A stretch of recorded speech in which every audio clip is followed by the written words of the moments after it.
Last পার্টে আমরা আস্থা আর কর্নেটের মধ্যে ইন্টেন্স ফাইট দেখেছিলাম, যেখানে কর্নেট আস্থাকে অনেক খারাপ ভাবে হারিয়ে দেয় আর এরই সাথে তাকে তাদের সাথে মিলে যেতে বলে, কিন্তু আস্থা এর জন্য রাজি হয় না আর সে বলে নোবেলের ম্যাজিক নোবেলকে ফিরিয়ে দাও, আর তুমি এখানে যতই চেষ্টা করো না কেন আমি কখনোই হার মানব না, কারণ আমি কখনোই হার মানি না আর এটাই আমার পাওয়ার। আস্থার মুখ থেকে এই কথাটা শুনে কর্নেট অনেক বেশি শক হয়ে যায়, কারণ সে আজ পর্যন্ত এই জিনিসটার উপরই আমল করে এসেছে, কারণ সেও সবসময় এটাই বলতো যে আমি কখনোই হার মানি না আর এটাই আমার পাওয়ার। তখনই হঠাৎ করে আস্থা সেখান থেকে গায়েব হয়ে যায় আর এর পরের মোমেন্টেই আমরা দেখতে পারি সেখানে ফিন্ডাল আর বাকিরা চলে এসেছে। তখনই সেখানে মিলিও চলে আসে আর এরই সাথে সে সেখানে কিছু সিরাম বের করে আর সেই সিরাম গুলো সে নিজেও খায় আর স্যালিকেও খাওয়ায়। এইসব দেখে কর্নেট তাদের দিকেই এগোতে শুরু করে, কিন্তু সেই মোমেন্টেই সেখানে ইয়োনোর এন্ট্রি হয় আর এরই সাথে সে সেখানে কর্নেটের উপর অ্যাটাক করে দেয়, কিন্তু কর্নেটের সেই অ্যাটাকে কিছুই হয় না। তখনই পেছন থেকে স্যালি, মিলি আর ন্যারো তাকে ক্যাপচার করে ফেলে, কিন্তু কর্নেট সেখানে তাদের ব্যারিয়ার খুব সহজেই ভাঙতে শুরু করে। এই জিনিসটা দেখে ইয়োনো সেখানে আর সময় নষ্ট না করে তাদের সবাইকে নিয়ে সেখান থেকে পালিয়ে যায়, আর তারা সবাই যখন সেখান থেকে চলে যায় তখন সেখানে কর্নেট আস্তে আস্তে সেই ল্যাবের মধ্যে হাঁটতে শুরু করে আর এরই সাথে সে সেখানে জেস্টারের সাথে কন্ট্যাক্ট করে আর তাকে জিজ্ঞেস করে যে কাজ কত দূর পর্যন্ত এগিয়েছে। এটা শুনে জাস্টার বলে এখানের কাজ প্রায় 20% পর্যন্ত কমপ্লিট হয়ে গেছে। এটা শুনে কর্নেট তাকে ধন্যবাদ জানায়, কারণ এখানে তারা তার লক্ষ্য পূরণে তাকে সাহায্য করছে। তখনই আমরা কর্নেটের একটা ফ্ল্যাশব্যাক দেখতে পাই, যেখানে সেই স্কেলেটনের উপর কর্নেট আর জুলিয়াস বসে আছে। সেখানে কর্নেট হাসতে হাসতে বলে তুমি দেখো আমি এই পুরো ওয়ার্ল্ডকেই চেঞ্জ করে ফেলবো, আর আমি এই কাজটা একদিন না একদিন কমপ্লিট করেই ছাড়বো, কারণ আমি কখনোই হার মানি না আর এটাই আমার পাওয়ার। তখনই সিন প্রেজেন্টে চলে আসে আর আমরা নোবেলকে দেখতে পাই সেখানে মিমোসা যারা ইনজার্ড হয়ে গেছে তাদের দেখাশোনা করছিল। তখনই সেখানে ইয়োনো এসে বলে এটা গোল্ডেন টনের সিক্রেট বেস, আর সেখানে মিমোসা বলে আমরা তো সেখানে মরেই যেতাম, কিন্তু সময় থাকতেই ক্যাপ্টেন ইয়ামি সেখান থেকে আমাদের সবাইকে সেভ করে বাহিরে বের করে দিয়েছে। তখনই তারা সেখানে চিল্লাচিল্লির আওয়াজ শুনতে পায় আর এরই সাথে আমরা দেখতে পারি সেখানে আস্থা ওঠার ট্রাই করছে, কিন্তু সে অনেক বেশি ইনজার্ড হওয়ার কারণে সে নিজে থেকে ঠিক করে উঠে দাঁড়াতে পারছে না। এরপরও সে সেখানে স্ট্রাগল করছে কর্নেটকে হারানোর জন্য আর এই ওয়ার্ককে বাঁচানোর জন্য। তখনই সেখানে স্যাকে চলে আসে আর সে বলে আমাদের উইজার্ড কিং আর আমাদের যতগুলো ক্যাপ্টেন আছে তারা সবাই মিলেও তাদেরকে হারাতে পারছে না, নিশ্চয়ই তারা এই পুরো ওয়ার্ল্ডকেই ডিস্ট্রয় করে ফেলবে আর এরই সাথে আমরাও এখানেই শেষ হয়ে যাব। সে সেখানে এভাবেই অনেকগুলো নেগেটিভ কথা বলে আর সবাইকে ডিমোটিভেট করে ফেলে, কিন্তু তখনই সেখানে আস্থা কোনোভাবে উঠে দাঁড়ায় আর বলে যদি আমরা কিছু না করি তাহলে কে করবে, যদি আমরা এই কিংডমকে প্রোটেক্ট করার চেষ্টাই না করি তাহলে কে করবে, যদি আমরা ভয় পেয়ে এইভাবেই হাত গুটিয়ে বসে পড়ি তাহলে কে করবে। পুরনো যত উইজার্ড কিং ছিল তারা সবাই এই কিংডমকে প্রোটেক্ট করার জন্য নিজের জীবন স্যাক্রিফাইস করে দিয়েছে, তাই যদি এখনো আমরা কিছু না করি তাহলে কে করবে। আস্থার এইসব কথা শুনে সেখানের যতগুলো পার্সন ডিমোটিভেট হয়ে গিয়েছিল তারা সবাই আবার মোটিভেট হয়ে যায় আর তাদের সবার ভেতর জোশ চলে আসে আর এরই সাথে তারা সবাই লড়াইয়ের জন্য তৈরি হয়ে যায়। তখনই সেখানে অনেক বড় একটা ব্লাস্ট হয় আর এরই সাথে আমরা দেখতে পারি সেখানের দেয়াল ভেঙে ক্যাপ্টেন মারিওলোনা চলে এসেছে আর এরই সাথে সেখানে আরো 3 elite captain, captain William, captain Jack আর ক্যাপ্টেন শার্লেট চলে এসেছে।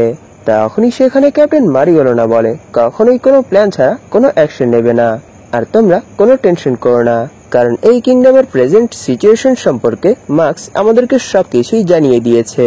তখনই সেখানে ক্যাপ্টেন উইলিয়াম বলে আমি এই জিনিসটা বুঝতে পারছি না যে কর্নেট কেন এখনো এই কিংডমের মানুষদেরকে বাঁচিয়ে রেখেছে। এটা শুনে ন্যারো বলে এর কারণ কর্নেট তাদের বডির মানা অ্যাবজর্ব করতে চায়, যার জন্য সে এখনো তাদেরকে বাঁচিয়ে রেখেছে। তখনই আমরা সেখানে ব্ল্যাক বুলসের কোর মেম্বারদেরকে দেখতে পাই, তাদেরকে দেখে নোবেল অনেক বেশি খুশি হয়ে যায়।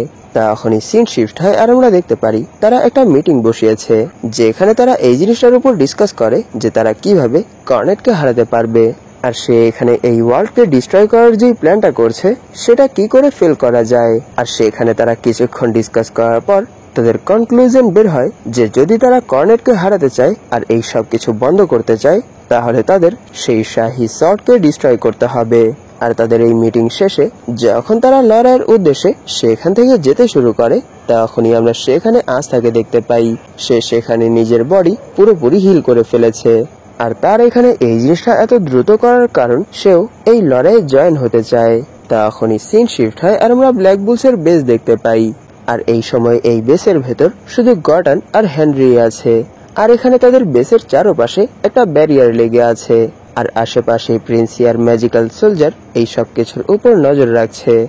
তখনই আমরা দেখতে পারি আস্থা আর তার কিছু অ্যালাই ব্ল্যাক বুলসের বেসের কাছে পৌঁছে গেছে। তখনই আমরা একটা পাস্টের সিন দেখতে পাই, যেখানে সেই মিটিং এর মধ্যে তারা ডিসাইড করে যে এখন তারা সবাই এখান থেকে ব্ল্যাক বুলসের বেসের ভেতর যাবে, কারণ ব্ল্যাক বুলসের বেস সব থেকে বেশি সেফেস্ট এরিয়া। আর সেই বেসের মধ্যে এখানে যতগুলো পার্সন আছে তারা সবাই অনেক ভালোভাবেই এটে যাবে। আর এখানে আস্থাই একমাত্র পার্সন যার কাছে এন্টি ম্যাজিক আছে, আর সে যে কোনো ম্যাজিককেই কাটতে পারে। এর মানে সে সেই ম্যাজিক্যাল ব্যারিয়ারটাও কাটতে পারবে। আর সেই কর্নেটকে হারানোর আমাদের লাস্ট হোপ। আর প্রেজেন্টে আমরা দেখতে পারি আস্থা তার এন্টি ম্যাজিকের সাহায্যে ব্ল্যাক বুলসের চারপাশে যেই ব্যারিয়ারটা লেগে আছে সেটা ভেঙে ফেলেছে।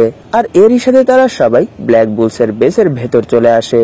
তখনই সেখানে তাদের সামনে হেনরি চলে আসে আর সে বলে, এখন এখানে তোমরা তোমাদের ম্যাজিক দিয়ে আমাকে সাপোর্ট করো।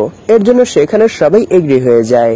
আর এরই সাথে সেখানে হেনরি তাদের সবার ম্যাজিক অ্যাবজর্ব করতে শুরু করে দেয়, যাতে করে সে সেখানে নিজের পাওয়ার বাড়িয়ে এই পুরো বেসকেই ম্যানিপুলেট করতে পারে। আর সে ঠিক এরকমটাই করে। আর অন্যদিকে চার্মি তাদের জন্য খাবার বানাচ্ছিল, যাতে করে তাদের এখানে যেই ম্যাজিকটা লস হয়েছে সেটা রিকভার হয়ে যায়। তখনই সেখানে হেনরি বলে, আজ পর্যন্ত আমি কখনোই এত বেশি পাওয়ার একসাথে ফিল করিনি। আর সে সেখানে সেই পাওয়ার ইউজ করেই সেই পুরো বেসকেই একটা স্পেস শিপে কনভার্ট করে ফেলে। আর এরই সাথে তারা সেখান থেকে রয়্যাল ক্যাপিটালের উদ্দেশ্যে রওনা হয়ে যায়। আর যখনই তারা সামনের দিকে এগোবে, তখনই তাদের সামনে উইজার্ড কিং প্রিন্সিয়ার সোলজার চলে আসে। আর তারা সেখানে তাদের রাস্তা ব্লক করে ফেলে। এই জিনিসটা দেখে ক্যাপ্টেন শার্লেট আর ক্যাপ্টেন জ্যাক সেই সোলজারদেরকে মেরে তাদের রাস্তা ক্লিয়ার করার কাজে লেগে পড়ে। তখনই তারা দেখতে পায় তাদের সামনে সোলজারদের তৈরি অনেক বড় একটা দেয়াল তৈরি হয়ে গেছে। এই জিনিসটা দেখে ক্যাপ্টেন উইলিয়াম সেখানে ওনার ওয়াল ট্রি ম্যাজিক ইউজ করে সেই দেয়ালের মধ্যে একটা ছিদ্র করে ফেলে, যার সাহায্যে সেই স্পেসশিপ সেই দেয়াল ক্রস করে ওপারে চলে যায়। তখনই সিন শিফট হয় আর আমরা কর্নেটকে এক জায়গায় বসে থাকতে দেখতে পাই। তখনই পাশ থেকে প্রিন্সিয়া বলে, আমি আমার পাপেট সোলজারদের কাছ থেকে খবর পেয়েছি যে তারা সেখান থেকে আমাদের উপর অ্যাটাক করার জন্য এগিয়ে আসছে। তখনই আমরা কর্নেটের পেছনেই লিটল উইজার্ড কিংকে দেখতে পাই। কর্নেট সেখানে ওনাকে ক্যাপচার করে রেখেছে। সেখানে কর্নেট বলে, তোমার কি মনে হয় আমি এখনো কেন তোমাকে বাঁচিয়ে রেখেছি? এর কারণ যাতে করে তুমি নিজ চোখেই এই জিনিসটা দেখতে পারো যে তোমার ম্যাজিক নাইটের মেম্বাররা কি করে আমাদের সামনে কুকুরের মতো হেরে যায়। এটা বলার সাথে সাথেই আমরা দেখতে পারি তারা সেখানের ব্যারিয়ার অনেক বেশি বড় করে ফেলে। আর যখনই সেই স্পেসশিপ সেই ব্যারিয়ারের কাছে পৌঁছায়, তখনই সেখানে জেস্টার চলে আসে। আর এরই সাথে সে সেখানে নিজেরই এক ব্যারিয়ার ক্রিয়েট করে তাদের উপর অ্যাটাক করে দেয়। কিন্তু এই মোমেন্টে হেনরির পাওয়ারও অনেক বেশি বেড়ে গেছে, যার জন্য সে সেই অ্যাটাকটা খুব সহজেই ব্লক করে ফেলে। আর এরই সাথে সে সেখানে সবাইকে অ্যাটাক করার কথা বলে। তার অর্ডার পাওয়া মাত্রই সেখানে যতগুলো মেম্বার আছে তারা সবাই নিজেদের পাওয়ার ইউজ করে সেই শিপেরই ক্যাননের সাহায্যে জাস্টারের উপর অ্যাটাক করে দেয়। আর তাদের অ্যাটাক এত বেশি পাওয়ারফুল ছিল যে জাস্টার সেখানে ছোট যেই ব্যারিয়ারটা ক্রিয়েট করেছে সেটা ভেঙে পেছনের ব্যারিয়ারে যেয়ে লাগে। কিন্তু অপর পাশে সেই বড় ব্যারিয়ারটাও অনেক বেশি স্ট্রং ছিল, যার জন্য তাদের অ্যাটাক সেই ব্যারিয়ারটা আর ক্রস করতে পারে না। আর যখনই তারা সেখান থেকে আরো সামনের দিকে এগোবে, তখনই তাদেরকে ব্লক করার জন্য তাদের সামনে প্রিন্সিয়া আর এডওয়ার্ড চলে আসে। এটা দেখে ফিনরাল তার স্পেশাল ম্যাজিক ইউজ করে তাদেরকে ক্রস করে সেখান থেকে অনেকটাই ব্যারিয়ারের কাছে চলে আসে। তখনই সেখানে আস্থা সেই ব্যারিয়ারটা ব্রেক করার জন্য তার অ্যান্টি ম্যাজিক শট বের করে ফেলে। আর এরই সাথে সে সেখানে সেই শটটাকে অনেক বেশি বড় করে ফেলে। আর যখনই সে সেখানে এইসব কিছু করছিল, তখনই পেছন থেকে প্রিন্সিয়া আর এডওয়ার্ড আবার তাদেরকে ব্লক করার জন্য সেখানে চলে আসে। কিন্তু তখনই আমরা দেখতে পারি সেখানে তারা জোড়া ট্র্যাপে ফেসে গেছে। তখনই পেছন থেকে ন্যারো চলে আসে আর তাদেরকে সেখানেই সিল করে ফেলে। আর এরই সাথে ফিন্ডাল সেখানে তার স্পেশাল ম্যাজিক ইউজ করে তাদেরকে সেখান থেকে অনেক দূরে দূরে টেলিপোর্ট করে দেয়। আর যখনই আস্থা তার শর্টের সাহায্যে সেই ব্যারিয়ারটা ব্রেক করবে, তখনই জাস্টার আস্থার শর্টের উপর অ্যাটাক করে দেয়, যার জন্য সেই পুরো স্পেসশিপ ডিসব্যালেন্স হয়ে যায়। কিন্তু তখনই ক্যাপ্টেন মারিওলোনা নিচ থেকে সেই শিপের উপর অ্যাটাক করে দেয় আর এরই সাথে সেই শিপকে ব্যালেন্সে নিয়ে আসে। এটা দেখে জাস্টার আস্থার উপর অ্যাটাক করার জন্য চলে আসে, কিন্তু তখনই পাশ থেকে ইয়োনো জাস্টারের উপর অ্যাটাক করে দেয়, যার জন্য সে সেখান থেকে অনেক দূরে যেয়ে পড়ে আর এরই সাথে সে সেখানে অনেক বেশি রেগে যায়। কিন্তু ইয়োনো সেখানেই থামে না, সে তার উপর আবার অ্যাটাক করে দেয়। আর সেখানে জাস্টার যখন সেই অ্যাটাকটা ব্লক করার জন্য ব্যস্ত ছিল তখনই ইয়োনো আস্থার কাছে চলে আসে আর এরই সাথে সেই শিপের ভেতর যত মানুষ আছে ইনক্লুডিং ইয়োনো, তারা সবাই একত্রে নিজেদের পাওয়ার ইউজ করে সেই ব্যারিয়ারের উপর অ্যাটাক করার জন্য এগোতে শুরু করে। এই জিনিসটা দেখে জাস্টার তাদের সামনে আরো একটা ব্যারিয়ার ক্রিয়েট করে ফেলে, কিন্তু এখানে তার অপোনেন্ট এন্টি ম্যাজিক, যার জন্য সেখানে তার ব্যারিয়ারও বেশিক্ষণ টেকে না। আর এবার এখানে তার ব্যারিয়ার ব্রেক করে পেছনের সেই ব্যারিয়ারটাও ব্রেক করে ফেলে, কিন্তু আমরা দেখতে পারি সেই ব্যারিয়ারের ভেতর শুধু ইয়োনো আর আস্থাই প্রবেশ করতে পারে আর বাকিরা সেই ব্যারিয়ারের ভেতর প্রবেশ করতে পারে না। এটা দেখে জাস্টার খুশি হয়ে যায় আর এরই সাথে সে সেই ব্যারিয়ারটা আবার রিপেয়ার করে ফেলে। তখনই বাহির থেকে ক্যাপ্টেন মারিওলোনা আর ব্ল্যাক বুলসের যতগুলো মেম্বার আছে তারা সবাই আস্থা আর ইয়োনোকে সাপোর্ট করে বলে, আমরা তোমাদের উপর বিলিভ করি যে নিশ্চয়ই তোমরা এটা করতে পারবে, তাই যাও জিতেই ফিরে এসো। এরপর তারা সেখান থেকে কিছু দূর এগোতেই সেই ডিমন স্কেলের উপর কর্নেটকে দেখতে পায়। তখনই তারা কর্নেটের এক ইভিল স্মাইল দেখতে পায় আর এরই সাথে তারা বুঝতে পারে যে এখানে কর্নেট এই সরের সাহায্যে এই ডিমনকে আবার রিভাইভ করতে চাচ্ছে।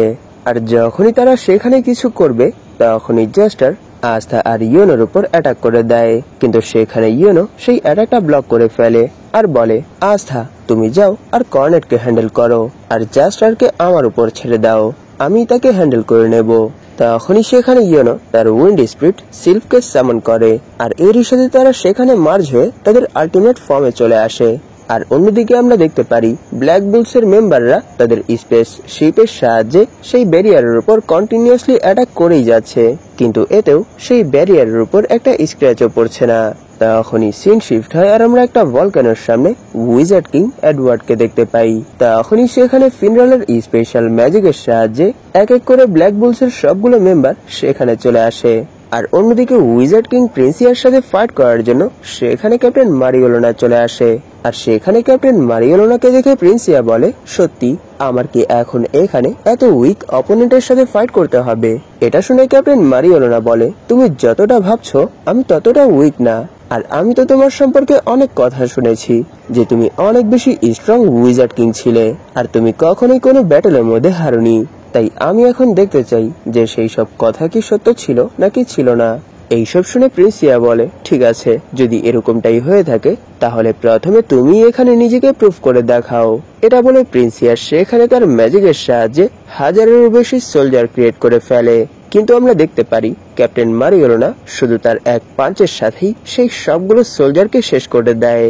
আর ওনার পাঞ্চের পাওয়ার এত বেশি ছিল যে যেখানে সেই সোলজাররা দাঁড়িয়ে ছিল সেই পুরো প্লেস লাভায় পরিণত হয়ে যায়।